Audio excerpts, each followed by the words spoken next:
In the past 300 years, Iran has only defended itself, and defended itself in a most valiant way. You remember when Saddam Hussein attacked Iran?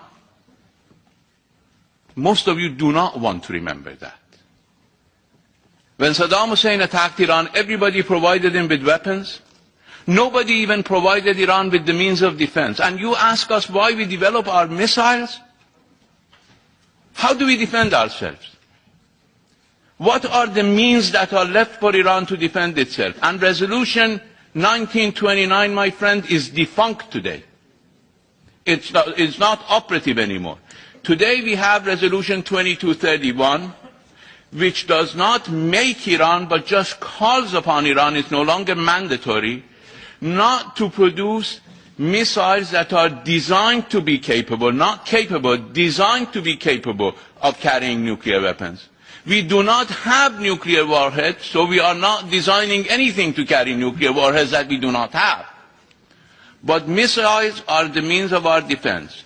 If you're concerned about military expenditures, go talk to your governments not to sell so much military hardware to our region. $130 billion worth of military hardware is being sold to the Persian Gulf region alone. This is not my figure, this is Secretary John Kerry's figure. And the highest estimate of Iranian military expenditure is $15 billion.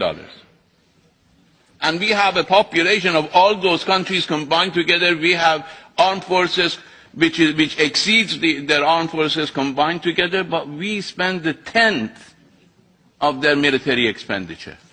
We are entitled to our defense within the norms of international law.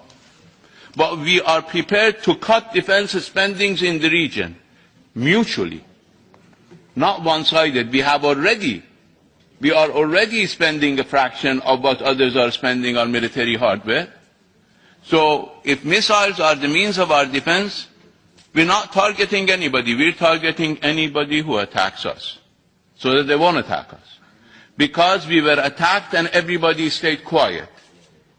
We were bombarded with chemical weapons and everybody kept their mouths shut for 8 years. Maybe you want to forget it. We can't.